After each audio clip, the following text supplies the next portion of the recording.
Good morning, everybody. Hope you guys made it good and that you're having no issues and that our sound sounds okay. We're going to make sure we're not clipping too bad here this morning. I want to thank everybody for making it early on a Sunday. This is something that I've been wanting to do for a while. We talked quite a bit on the Raven Queen cruise about this from an architecture standpoint. And I want to give everybody some context before I jump right into building it on the whiteboard. We'll switch the screen around to where you guys can see the whiteboard very clearly. And we're going to do this live. So a lot of this is coming just from memory, architecture stuff. And I want to give people some context to how and why I'm doing this, and then two, just kind of some of my background quickly, because I mean, a lot of people know BBT from just all the like mining builds and all that kind of stuff, but just understanding why I'm approaching this from an architecture standpoint and where kind of the knowledge and stuff comes from, to be able to even do something like this and do something like this live is. A lot of people don't know that I do a lot of system architecture. I have built over 25 apps that are out in this world for various companies, Department of Defense, as a solution architect.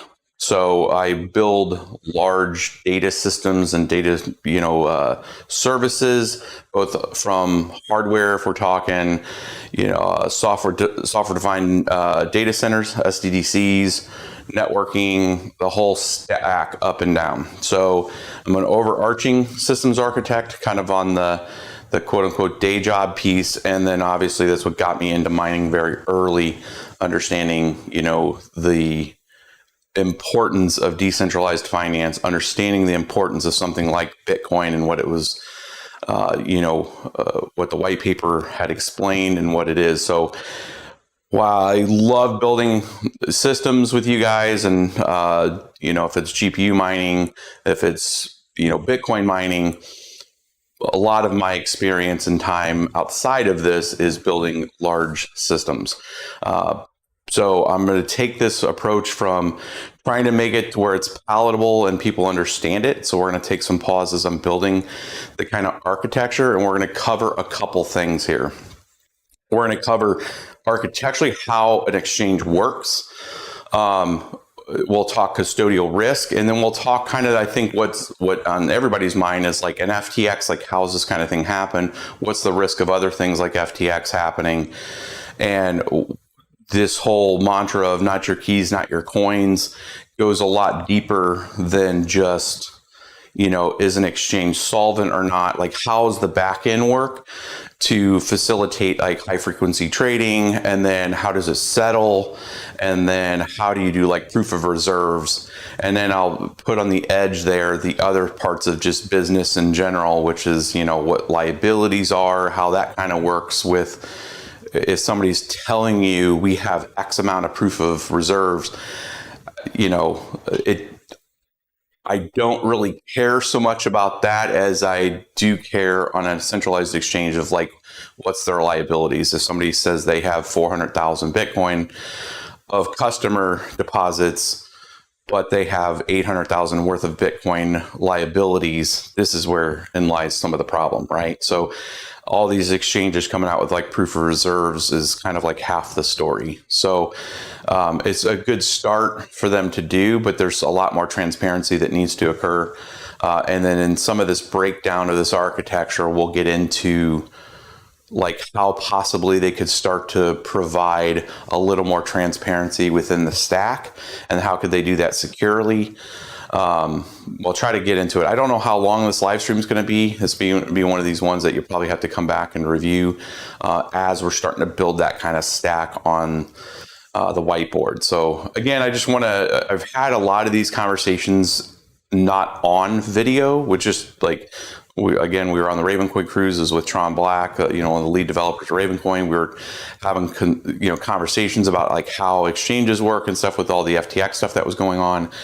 And it's just, people have been like, hey, you need to get online and like show people this because they haven't been able to find content like this. My screen is a little tilted. That's going to trigger me a little.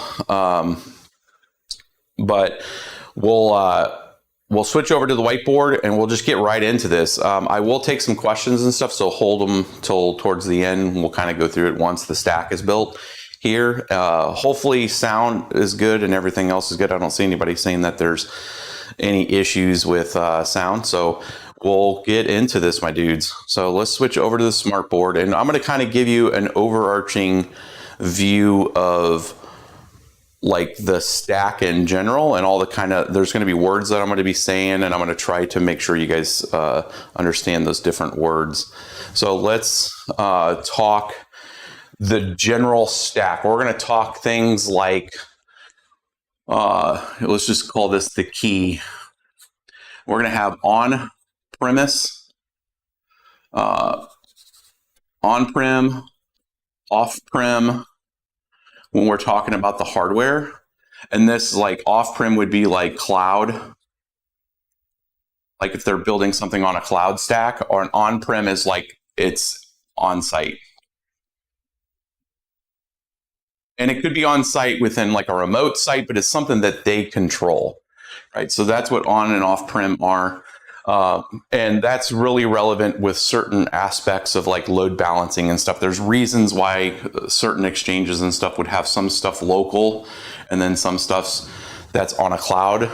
If you're trying to service a whole bunch of people, and let's say it's like Coinbase, and you want to have high availability in another country, you may take what you have on-prem and replicate it to a cloud instance in like Germany, let's say. And then that way you don't have to have a building with servers and stuff in Germany. So there's rationale why they would do it in a cloud in certain areas just for high availability for those customers.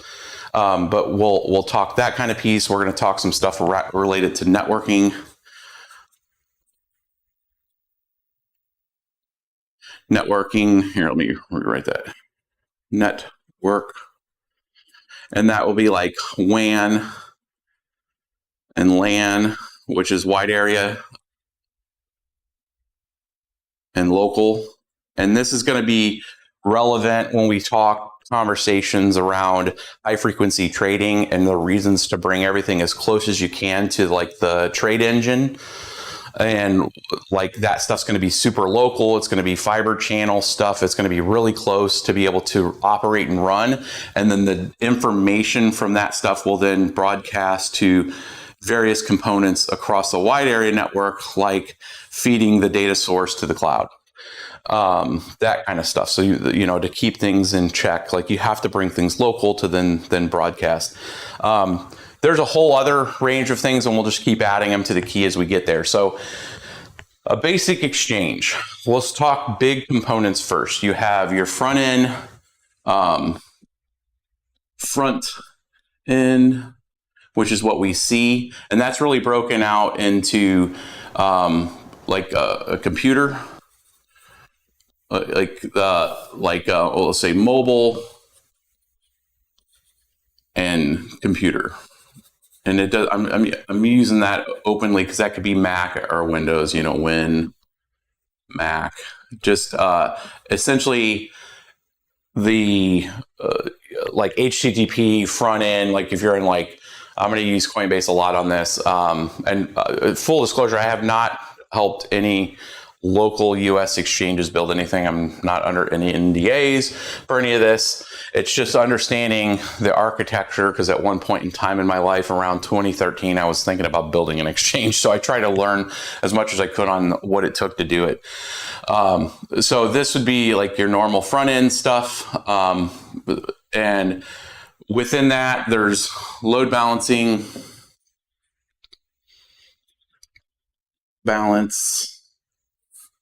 which we'll add in components to that. So front end, load balancing, and then you have essentially your let's call it it's not a middleware, because a lot of this stuff these days don't have middleware. It's just all direct, but let's just call it back end services, which is a whole other range of stuff. And you have essentially like your onboarding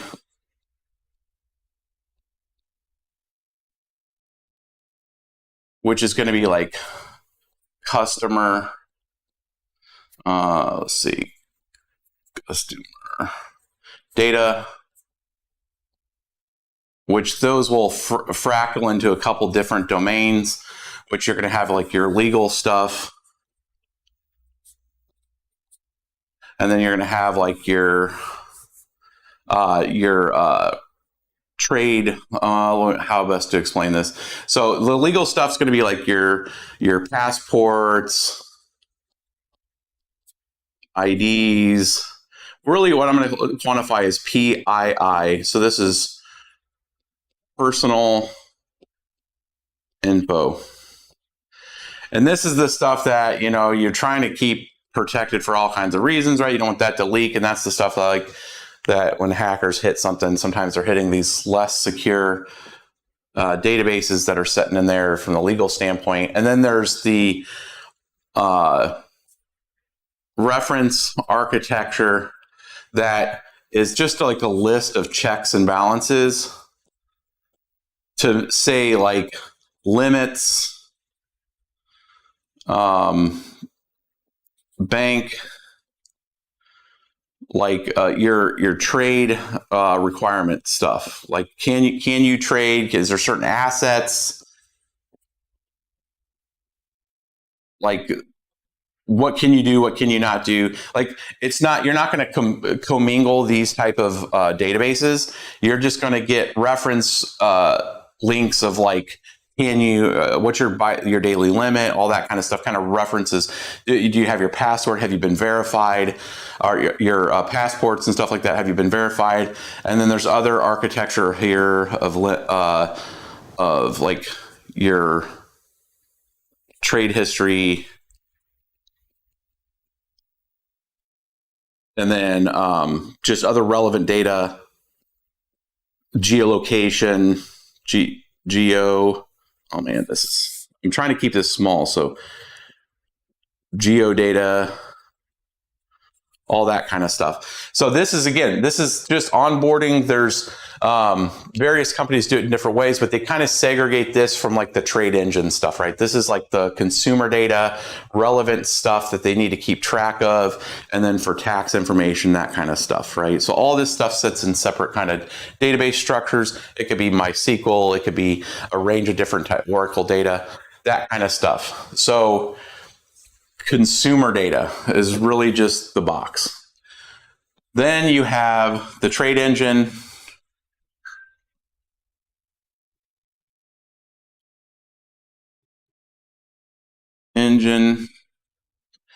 And that is made up of a whole bunch of different stuff. You have from the trade engine, you have match.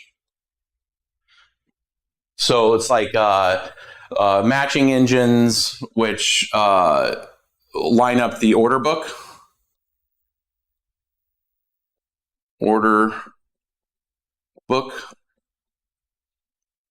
So there's like there's match engines. There's a huge. So there's like software piece of it. So this is really this is the software. There's hardware pieces of this. A lot of hardware in between all this, which is like your data switches, your FPGAs. Which the FPGA aspects are like, you have like things like fast processors, which is like an ability to quickly keep up with the high frequency trading. So this is all high frequency trading activities. So it's all, there's the networking components to this. Network. You got like HTAX crossbars. This, I'm just going to put some stuff in here that's just the main components of the trade engine, other hardware. So a lot of this is your the components that allow the high frequency trading. When you have potentially thousands of people in real time working against an order book, which is your buys and your sells. And you're seeing, your typical trade thing where you have kind of your relative, what's the current price, and then you have, your sells and your buys, and it's just constantly a game of trading. A lot of this is high frequency bot stuff. You have gateway servers, you have feed engines, you have other trade servers, just keeping track of this activity. And there's various, a lot of this stuff is custom, in-house, optimized. And this is kind of the secret sauce that each entity will say that they're better for whatever reason. Now, I'm going to leave this bottom section here open because we're going to put a whole bunch of what's the risk and this is going to be kind of our risk area.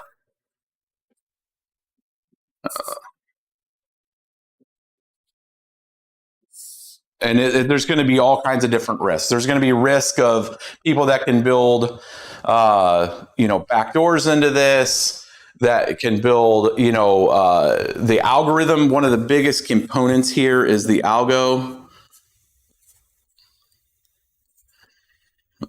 Let's see. There's an algo. So there's an algorithm. It's two things. Let me redo this here. There's the algo, and then there's the business rules.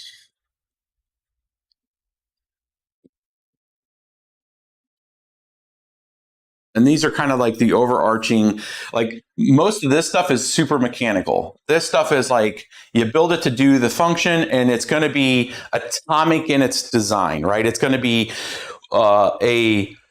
it has these sets of functions. It's going to try to keep everything with like your queues, your queue ordering. All of that kind of stuff is very mechanical in design. It gets a lot of its business rules from a set of rules here, and this will be a rules management engine or rules management process. So like an RMA, which you would have connected to this. So the rules management engine, RMA is the rules management administration. So this is something that's usually configurable. You can kind of change it on the fly, and there should be an audit log with any of this kind of stuff. So let's put things that should be controls as part of the, anything that I say a control is like this, control audit. Like this has a control. This should have when things in the rules in the game have changed. Somebody should be able to audit that. Algorithm changes, which is really more for the optimization of this stuff for the high frequency trading. There's a lot of this stuff is algorithmic. There's some behavioral analysis to this that can be derived on how the trade engine works. This is the stuff that bots will try to understand on how ordering works. You'll have a lot of to see, how's the queuing work, what's the latency and the timing, all that kind of stuff with the trade engine stuff. So then after that, you have other database services such as, I'm going to just call this the back end, which is, this is the trade engine's kind of the activity, but it's getting its feed and input from various back end services. All of this stuff here, this is one of the key aspects here. All of this trade engine stuff is done in kind of a Turing complete, kind of its own little engine. It's not has anything to do with cryptocurrency at this point. This all you can cut and paste this from like a stock market thing, right? With order buys and sells and all this. None of this stuff is on chain. This is the stuff that the trade engine stuff on a DeFi, we're talking CEX right now. CEX, so Centralized Exchange. Right?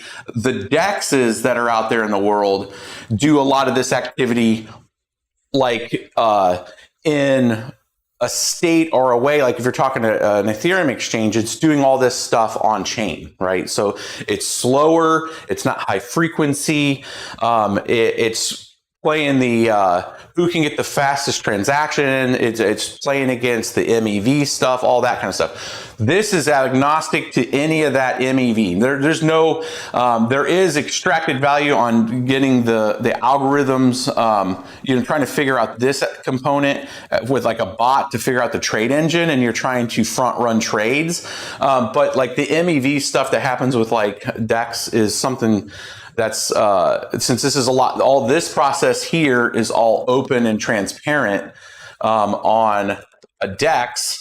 All this stuff is how you get into that front run trading kind of stuff on the DEX side. The CEX, this is kind of internal, and this is part of their issue that was happening with FTX that people were concerned of, is that you had Alameda. If this was FTX's, exchange, Alameda was able to have supposedly its own set of business rules, right? So it had flags in there to say, don't margin call us. So don't liquidate our position, stuff like that. So then the game is tilted, right? Part of that's the risk here, and we're going to find out, is there audit details related to that, or do they nuke the details? Stuff like that, where you're playing by a different set of rules, and it's very mechanical, right? There's some data, there's servers out there that have this information tracked, and if they're storing this information in like an ACID database or something that is where it's very hard to get rid of the results. This is one of the things I'd be looking for is, how do they store the trade activity data? And this is store trade activity data for all, and is there exemptions for any particular parties? Now that's going to be somebody's got to be able to create, and if you want to know the ground truth, is there different rules in the rules management engine for other people? Is there privileged access? Has there been access to that privileged data? That's a really key piece right there, because then that means that they're having the one up. This is the stuff, I won't call it tinfoil hatty, but this is the kind of stuff that can get manipulated in here to give a CEX some advantage. Are they on the counter trade to other people? Like all that stuff's happening in this world, right? It's happening in the trade engine. It's being recorded somewhere as part of that process. Now, back-end service. Let's go back to let's finish this piece, and then we'll get into kind of the more of the risk stuff. Back-end services. Back-end your piece is your the daemons, the hot wallets, right? So let's just call this hosted. Host. So I always call them daemons because that's what they are, but they're which is daemon, which is the networks, the nodes. So this is the nodes of the different coins. This is Bitcoin. This is Ethereum. Everything. Ethereum. Raven, Polkadot, all these different nodes, right? And these are nodes like you can download and I can download, right? So, but these are set in a couple different states. So you have the crypto wallets, which are created from the nodes. You have various states. You have hot. So the nodes are always online. Let's make sure that's fully clear. So the node is always online looking for the highest block, right? And make sure it's in sync with what's the current block state. Is it live? Is it active? So this is where the ledger is at, or the crypto network. You know, to understand the buys and trade, or understand where the coins are at, right? This is the ledger itself. So you have to have an active node. Now you may have a wallet that's associated to, you know, your local node here. But, you know, the wallet at the end of the day is just a pub and a private key. And like, let's just use Bitcoin as an example here. So if it's like BIP 39 or 44, that's pretty much what anything and everything on an exchange will be these days. BIP 39 is like your seed. Is like you know, it's a how best to explain this? It's a hierarchical seed and key, and then like your 44 is your multi. It's like the multi hierarchical account setting point. So you're gonna have like multi-signature. You'll have it's a newer standard. These are by and large cross-compatible. Some of the older standards are not, where it's just the seed itself. So this is what everything, you know, at least for Bitcoin, and then other wallets that were effectively built and designed have a lot of the same kind of features, you know, multi-tenant key structures, that kind of stuff. So you have a hot version of that. And then you have, mind you, all of the trading activity here in the middle. And if it says you have an account and you log in, account, this whiteboard is very hard to write on, by the way. Account. And it says you have, let's say you make a trade, you exchange your fiat from a bank, you buy, let's say, you know, 10 Ethereum. That's just sitting on a database, my dudes. Like none of that's necessarily settled on this hot wallet right away. So there's a latency and a gap here. So you have essentially a database that's just telling you have 10 Ethereum. It has not automatically went to a hot wallet and given you 10 Ethereum in some sub account. There's a queued service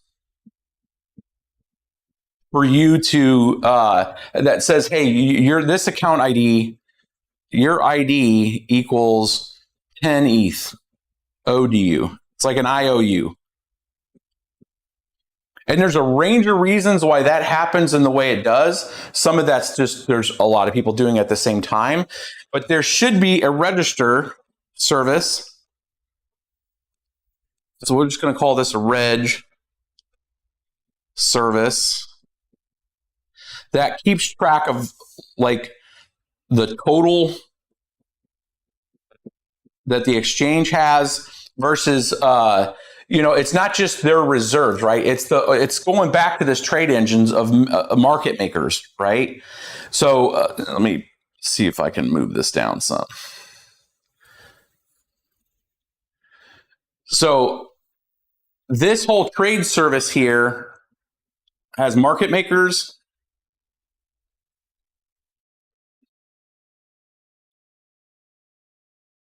And so these are the liquidity providers.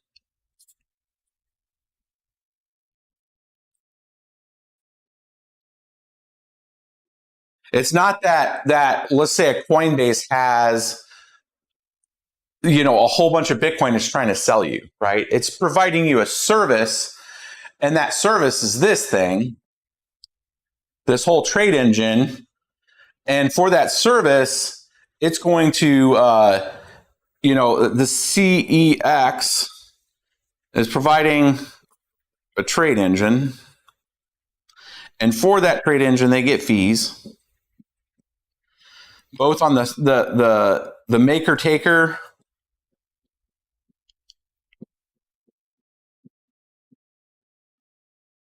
and just sells,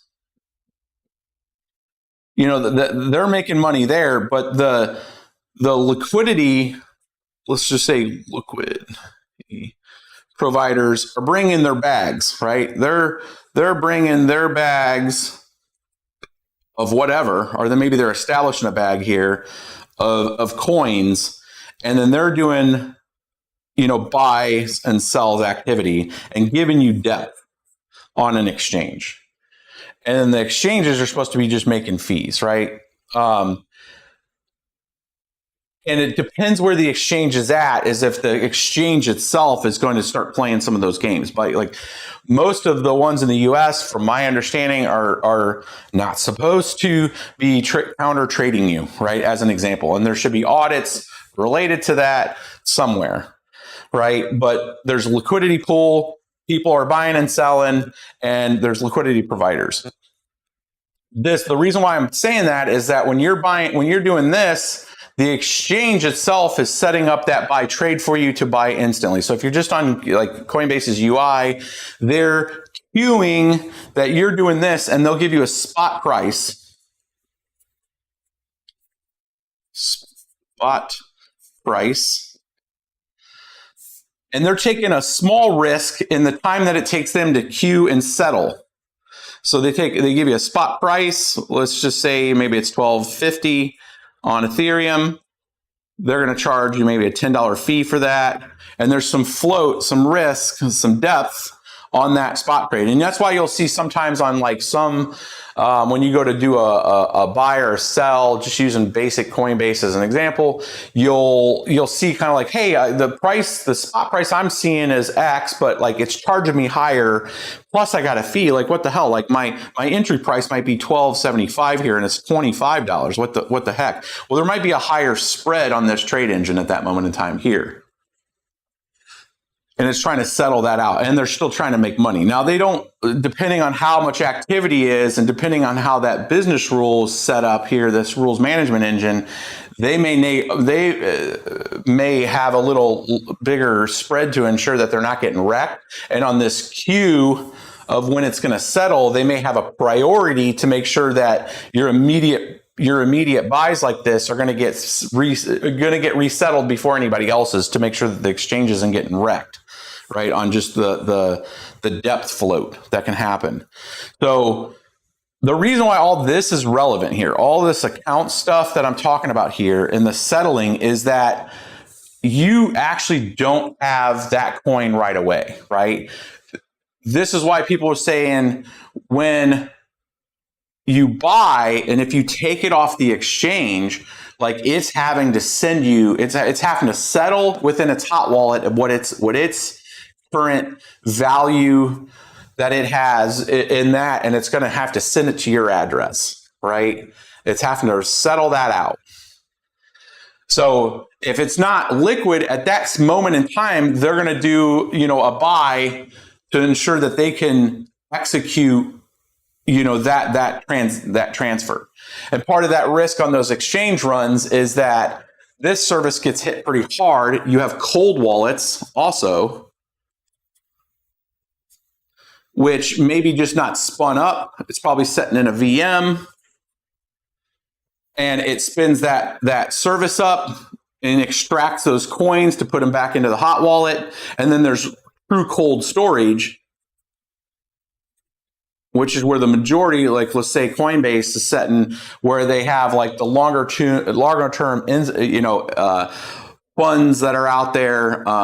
Maybe they're trust, stuff like that they actually park in cold storage, which is, taking them straight to a multi-signature wallet that's stored offline somewhere, and somebody may physically have to go pick those up, right? And there might be a 2-day delay on this, right, to get it spun up because it's physically in cold storage. So you have these range of different services, and this is the whole, proof of reserves, right?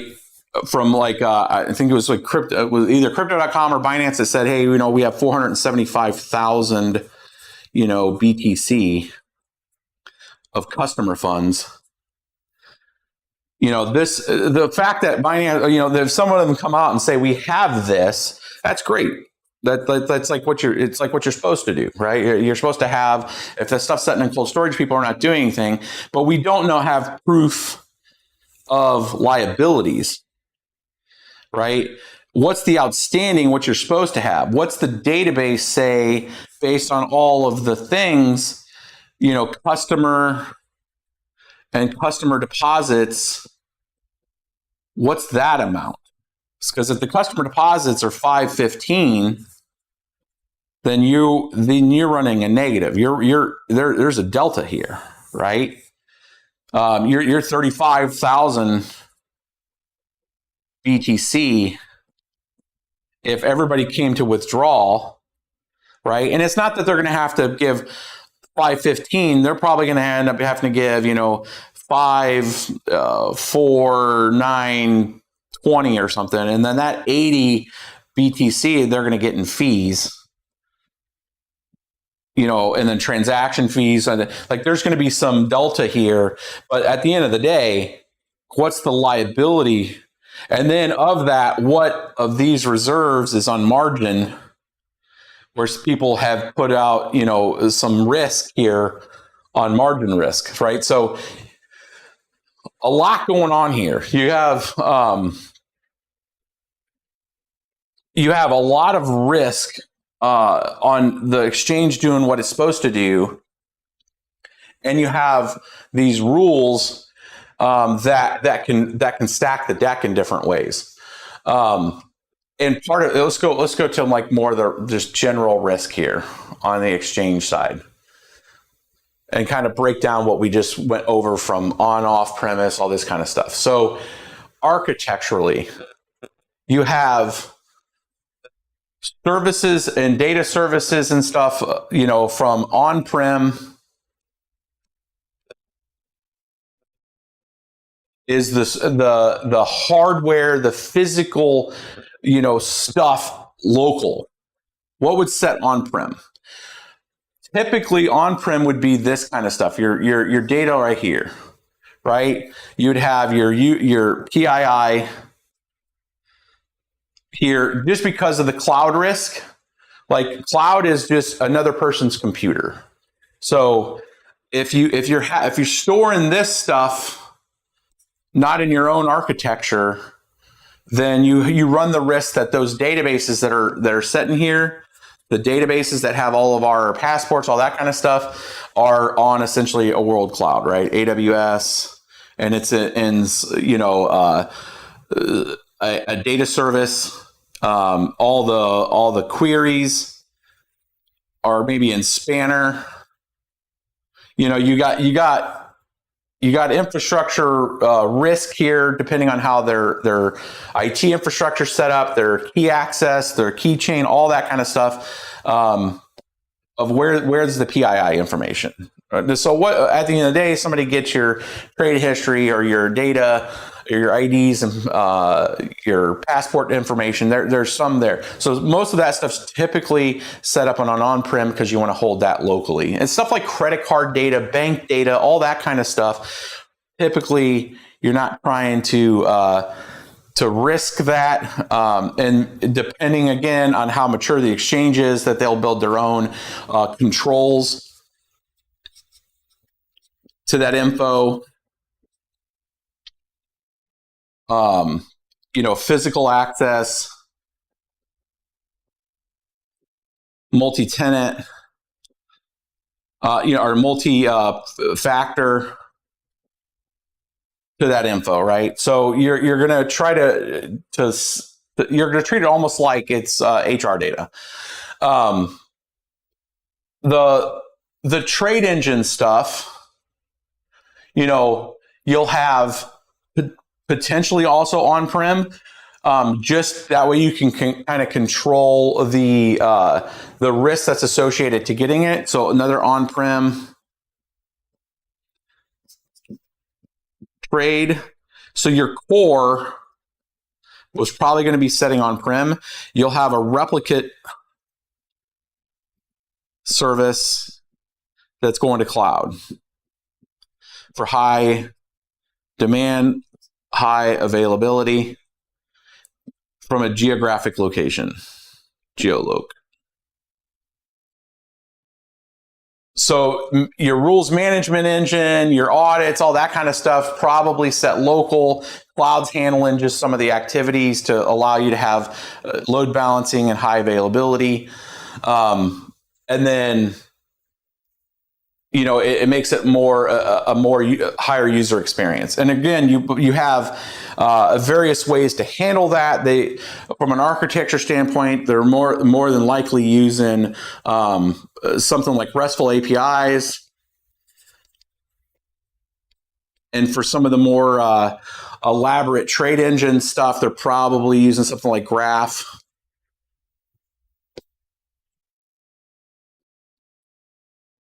Which this is more like HTTP request stuff. It's API services, and this is direct query services, to where it's a little different than an API.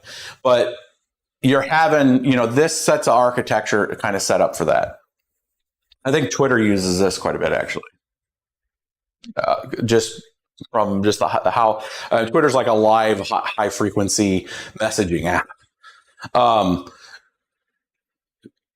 Your cloud stuff is really like your core data services.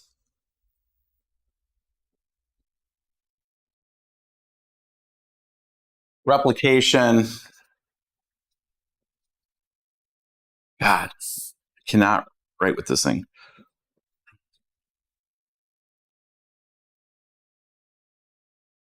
High availability.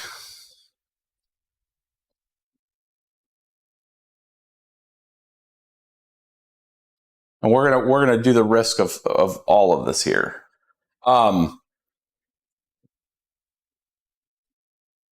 Let's see here. Your other pieces, like your UI services for mobile and CPU, your computers. There's like an abstraction. So all of these data services that are back here are just sending you kind of what your dashboard is, right? So you're trying to abstract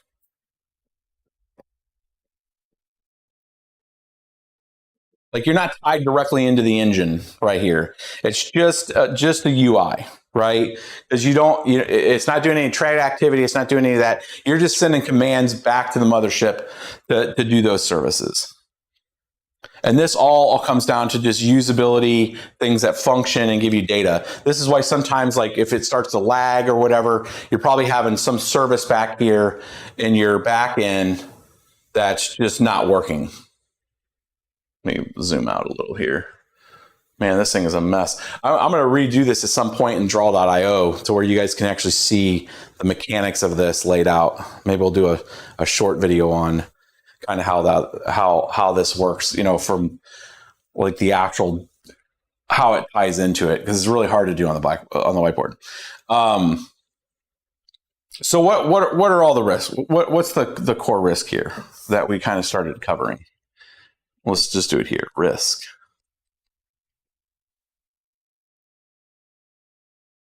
That your buys are not settled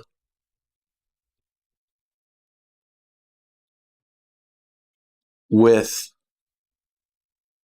existing reserves. Existing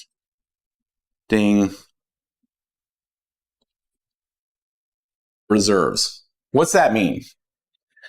That means if you buy, let's say a Bitcoin, you may be queued with a whole bunch of other people that bought that same Bitcoin. And when the dust settles, is there 11 to 10 Bitcoin commits here? Now you would think there is a service that should prevent that. And that's the question.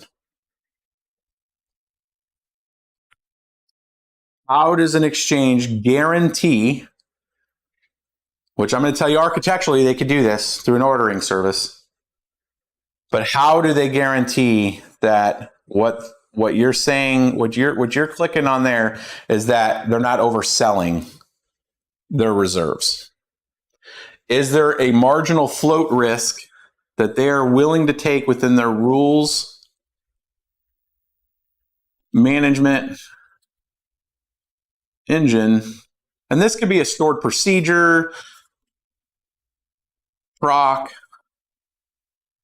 This could be something less elaborate, from an ordering service like Terracotta, which I don't think is used too much anymore. That what's their commits, and then what's still left on that in a moment's notice, if everybody started to withdraw, are they going to run into a liquidity situation? And this is the risk with what is happening to Genesis, what's happening to everything else, is people are trying to withdraw, and what they purchased at their various price points is irrelevant. This is where you get that a Bitcoin is a Bitcoin is a Bitcoin, that if you own 0.1257 and you go to withdraw that, and all it was doing, it was just sitting in there. It wasn't trying to earn interest. You weren't committing it to any kind of margin. That why can't they commit to always paying you back? What's the other risk here that's happening too? And this is the stuff that needs to be fixed on these exchanges. Like BlockFi is an example. Like I had some capital in BlockFi, not a lot, but I did not have it in any of the earn programs. So it was just sitting in there and I can't withdraw it, right? So it's stating that kind of situation. Like you oversold it with customer funds. There should be a delta of people that risk. So there's different buckets. Risk would be the interest based thing. So that's showing that, hey, I'm risking something for an amount, whatever, it doesn't matter what it is, just type an amount. And that's a margin. That's somebody's making a bet and there's margin at play here. And then there's just deposits, right? Commingling these things is what part of the problem is. They should not be commingled. Their size of pie, their numerator and denominator should be based on people that are taking the risk if they want trying to play with margin. And then the deposits are just deposits, right? They make fees on the trade activity of that deposit, and it should be just an order in, order out trade type of thing. So they're still making revenue here unless you're just directly depositing it and keeping it in here for a custodial risk reduction. Why? I mean, that's the question of why do people use exchanges? People use exchanges sometimes because they do not want to have the custodial risk of losing their stuff.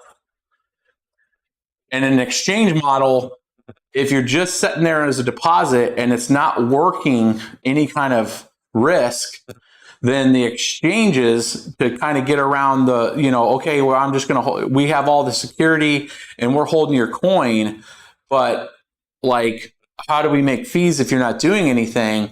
Then exchanges could charge, they could open up a more bucketed part of the exchange that is called deposit secure, and then they could create a fee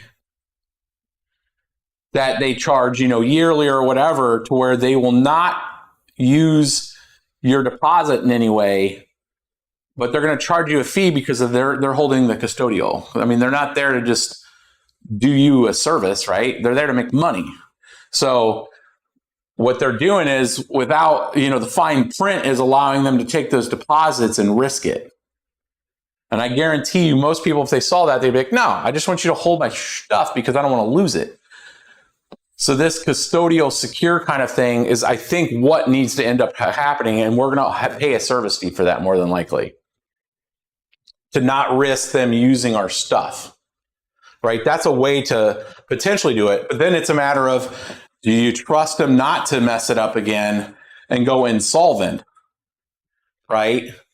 And part of the rulemaking that's happening, and if you look at what Coinbase with their latest, or one of their latest pieces that they had updated on the legal standpoint, was saying, hey, if we have an issue to where we've messed up this type of activity, we can go after, the creditors can go after deposits that are in there. And that legal framework somehow needs an update or a change. And I understand from all of the lawyer aspects and the legal aspects of it, they're going to be like, hey, this is the same entity, and any assets that fall under that, we're going to be able to go after if they messed this up right here. Right? And then they're going to be out. So there needs to be a legal separation there. And if it's not in the US, because the US is too complicated and we make everything so disastrously complicated, then somebody else in another country may need to take the lead on this and offer a true no kidding separation between those two things. But again, this is custodial trust, CEX trust, which is part of the whole issue, because bad actors do bad things even in legalized environments. So that's part of the issue. So this right here. So what's the action here? So the action is you buy a coin and then you move it immediately out of the exchange. You take ownership of those coins right away to get them off the deck. And if you need to come back into cash or come back into any other kind of currency, you do that either decentrally or you bring it back into an exchange for that short period of time and whatever you need to do. So part of that is the not settling with the existing reserves is part of that current risk. I just explained one of these other risks right here from an architecture standpoint of the framework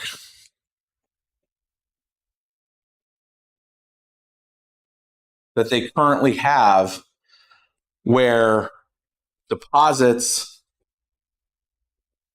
are getting co-mingled with the risk elements, which is, a trade activity, interest, because the basic premise is that, hey, we're going to do good and make trades and we're going to make money for both us and you, and you're going to earn our interest rate based on our activity. And maybe we're making 15% and we're paying you 4%, and this goes up and down. So this behavior is causing issues for just depositors that are just trying to just hold their coins and not risk. They're being commingled. So what is the framework architecture that prevents that? And you probably think like, well, how do freaking banks work, my dudes? How are banks work? Well, banks they do use these deposits to loans, right? And they have a whole risk management office that has lots of audits.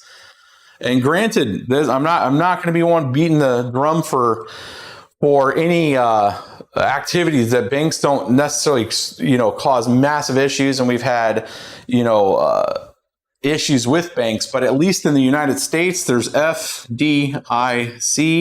So there is at least a last line of resistance of up to $250,000 per depositor.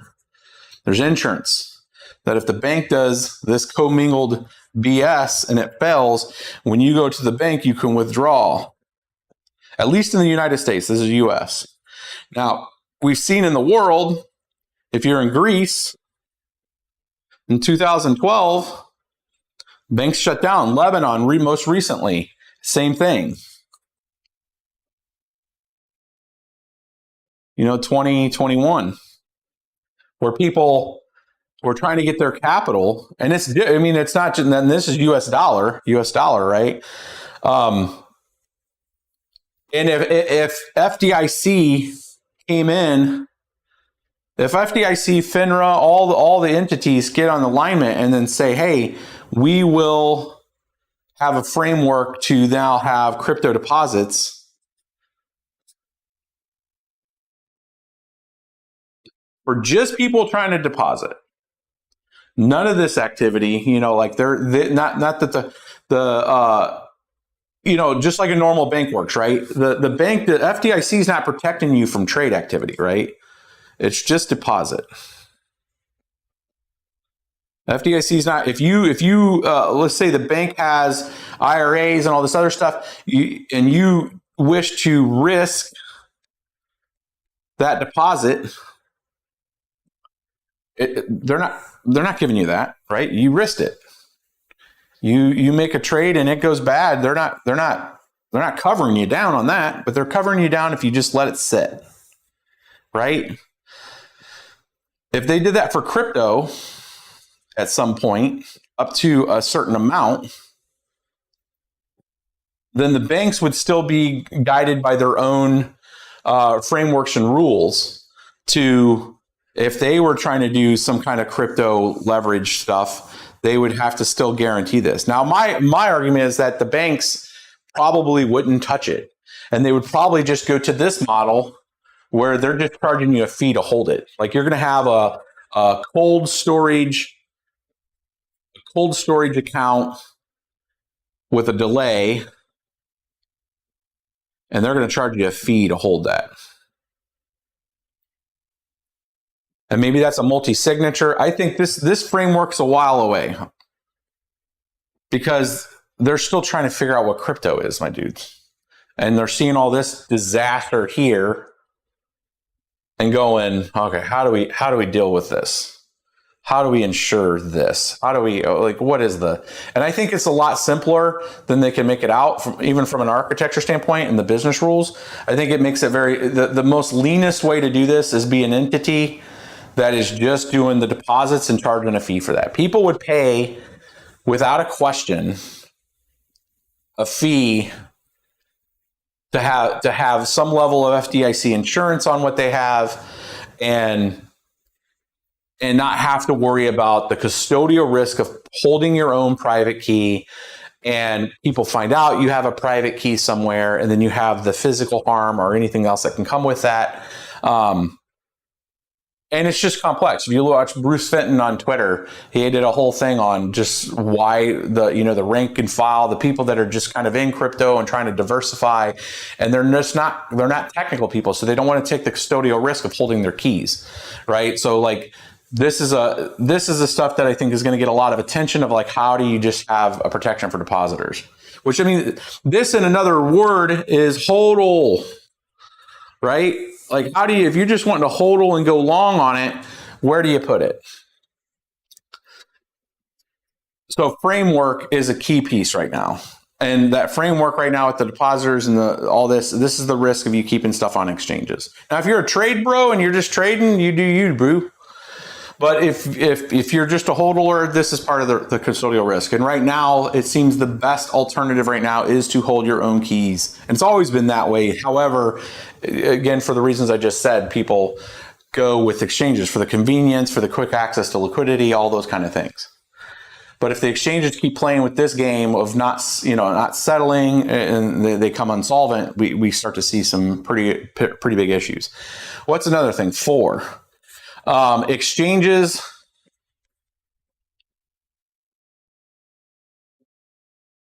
building their own tokens.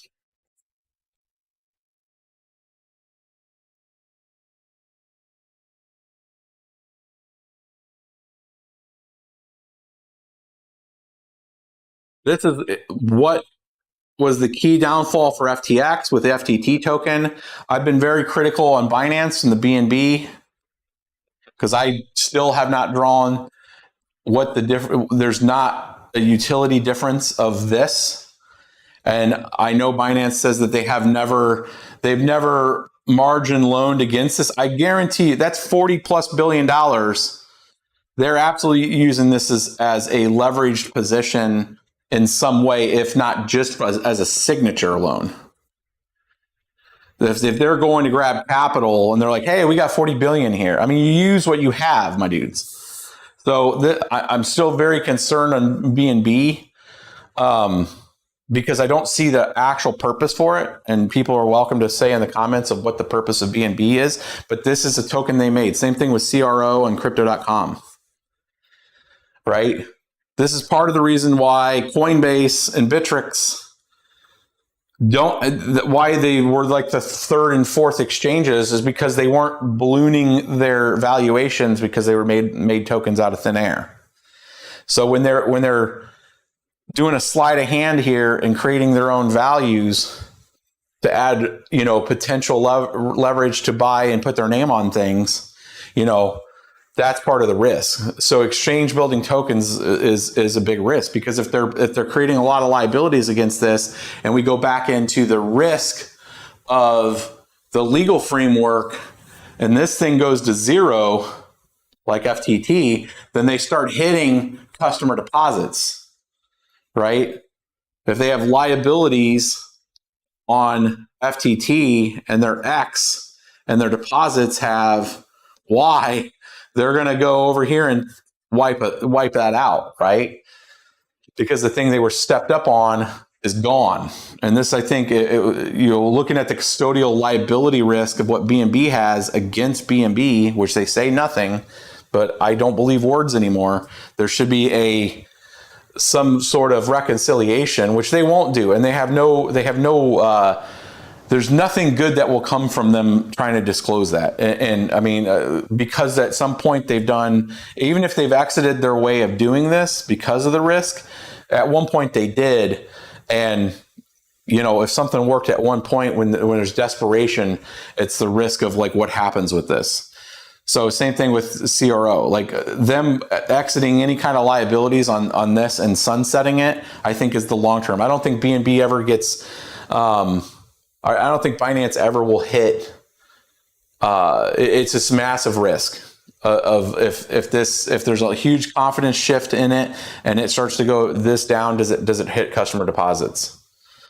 So that's part. And then with Coinbase, I think it's all about them reducing, pulling a Twitter. What's it take to run it? Reduction, and maybe some new modeling on how it can handle customer deposits in a more transparent way, become the leader in that. And then they'll get a surge of deposits and they'll make a surge of fees from that. And then that will make them a lot better suited to have, I think, a lot potentially, take over that leadership position at some point, be a market leader in that. So exchange tokens, I think, are a big issue. 5, are they betting against you?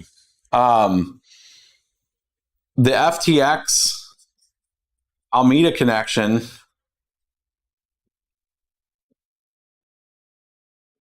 was not just using the customer funds from what it looks like, without express consent, user funds. But the trade engine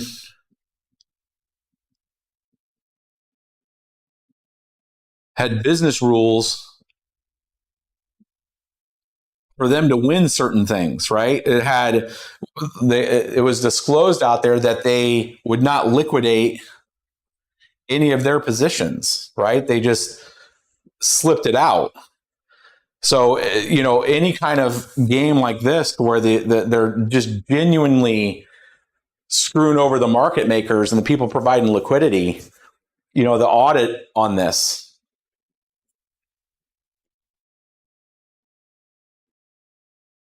Are other exchanges doing this? Is, Gate.io, Huobi, any of these? Like, we've always had that. I know there are a couple of exchanges I've used back in the day was notorious for this kind of stuff. Cryptsy and Yobit and all this, that they're just totally, going against the counter trade. There's been a lot of people calling out Arthur Hayes on BitMEX of being responsible for this on liquidations on the exchange. Are they fighting you on a bigger position? Architecturally, to go back to that quick discussion, let me bring this over. I'll make this this whole thing, and this is a mess because I'm just writing it, but I'll make it available as a big PDF for people. Architecturally, how can you transcend that information transparently? Like how can the audits and the frameworks and the rules be more transparent? Some of this stuff's going to be the matching engine, the FPGA processing, the high frequency trading, the algorithms, the business rules. All of that stuff some of it's going to be very custom to the particular exchange, and they're not going to want to give that information up. But having transparency reports on liquidity and liabilities, I think, is a key next move. Like, it has to happen, or this stuff's just going to move away, or it's going to be the book's going to be thrown at it in certain countries, and it's going to be taking a step back. All right, my dudes, I'm going to switch over to where we can have answer some questions and see what else I missed here. We covered quite a bit.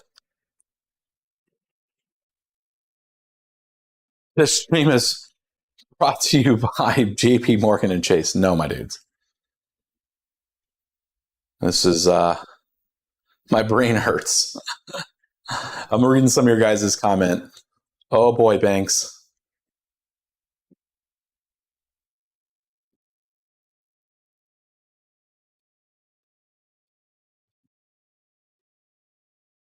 People do dumb things in the name of safety.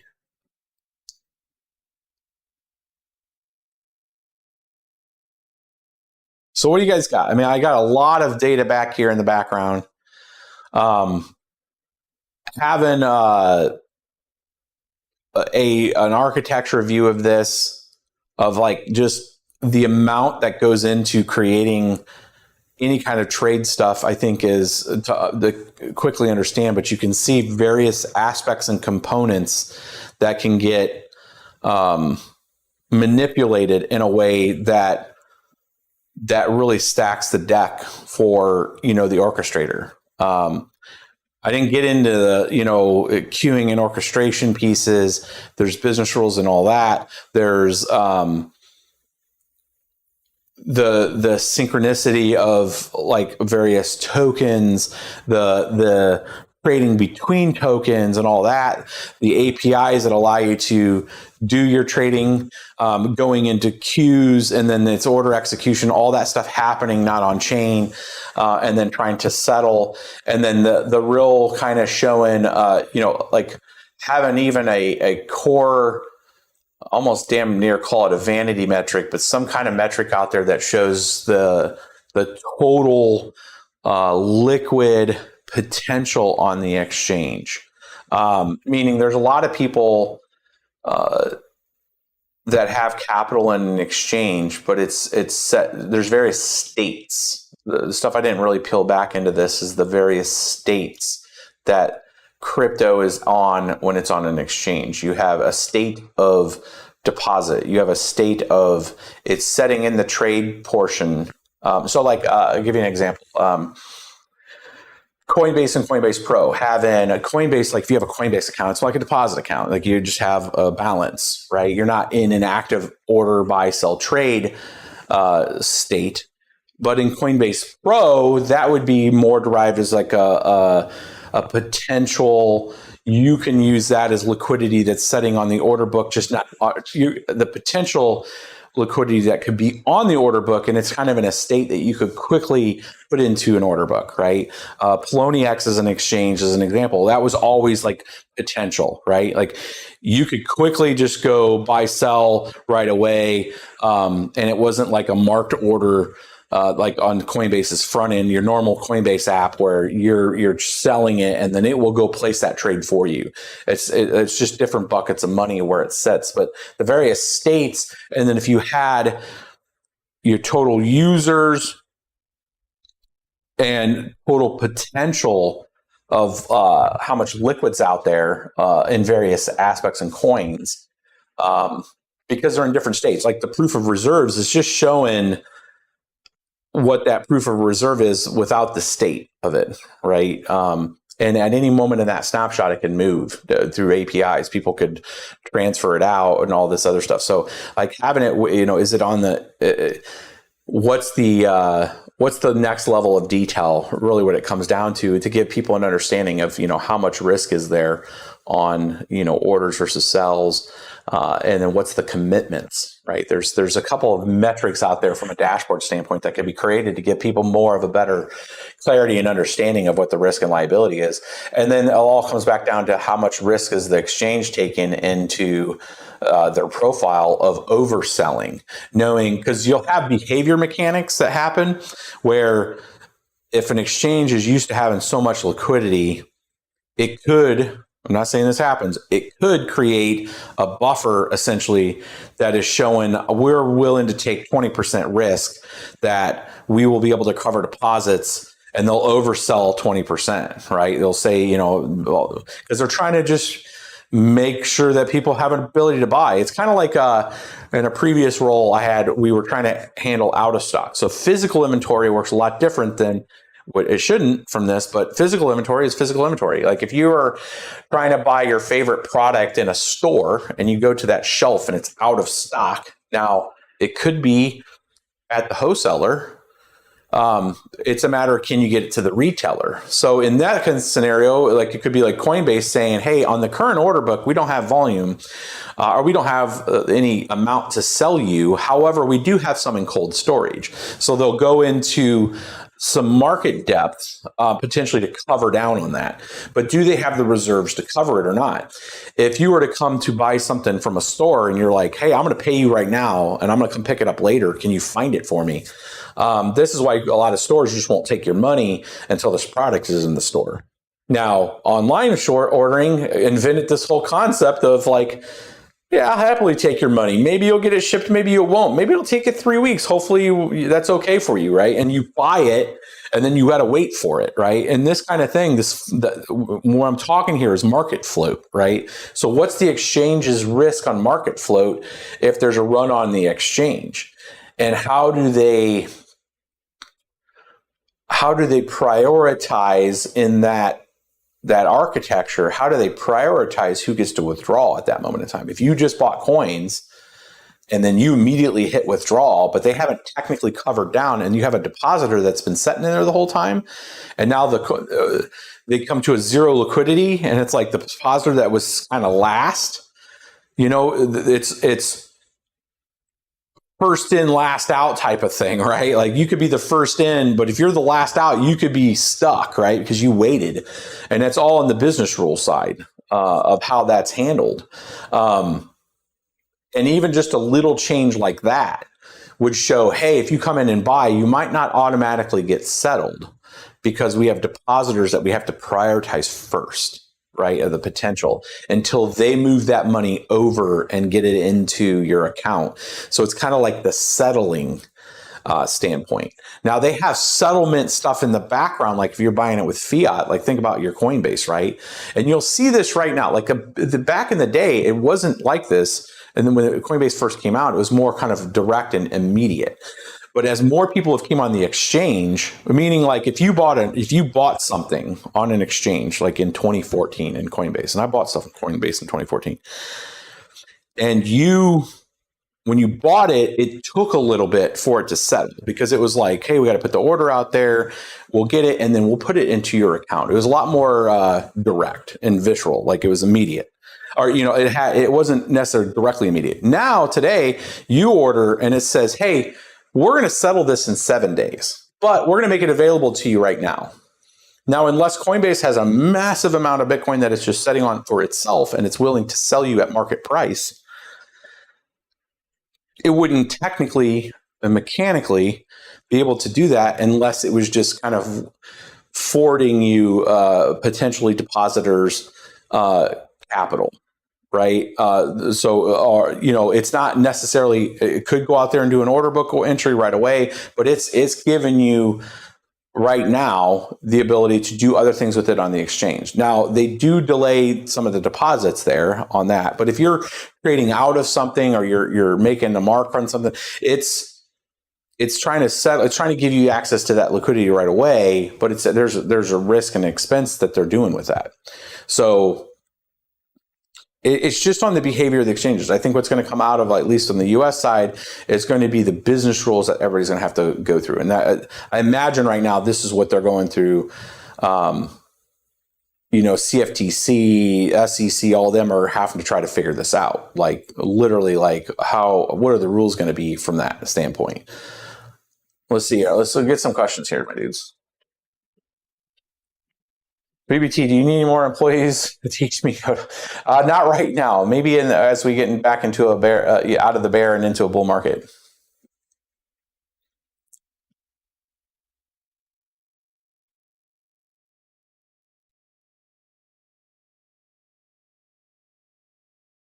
Well, let's see here. Good afternoon, people. Thanks for sharing wisdom. Well, I guess I'll be changing nice hash rigs.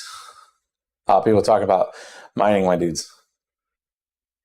Well, so I mean, we've been going for about an hour, 16 minutes. I mean, I don't know if this helps, guys. I know it's a live stream, and it's just kind of off the dome. I can make a much more concise, direct video. It's probably like 15 minutes that I put this into draw.io. And hopefully that will be for the folks that can't spend an hour and listen.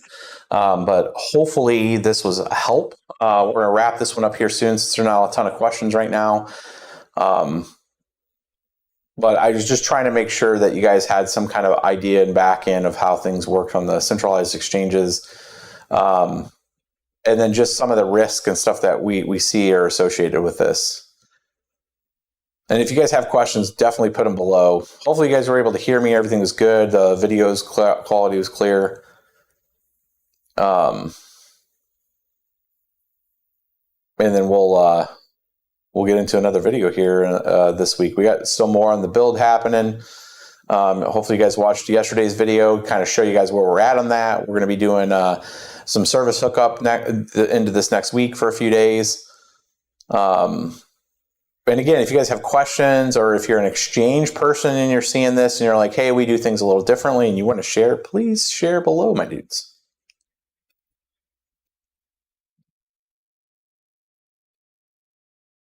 Awesome, my dudes. Cool. Well, we're going to wrap it up and you guys get back to your Sunday.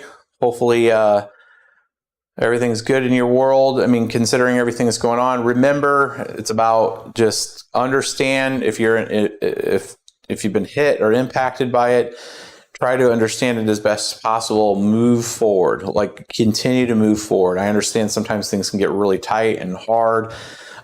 Think horizontally. That's why I like to tell people, everybody gets focused on a vertical kind of thing, like you have a particular job, things in your life or whatever.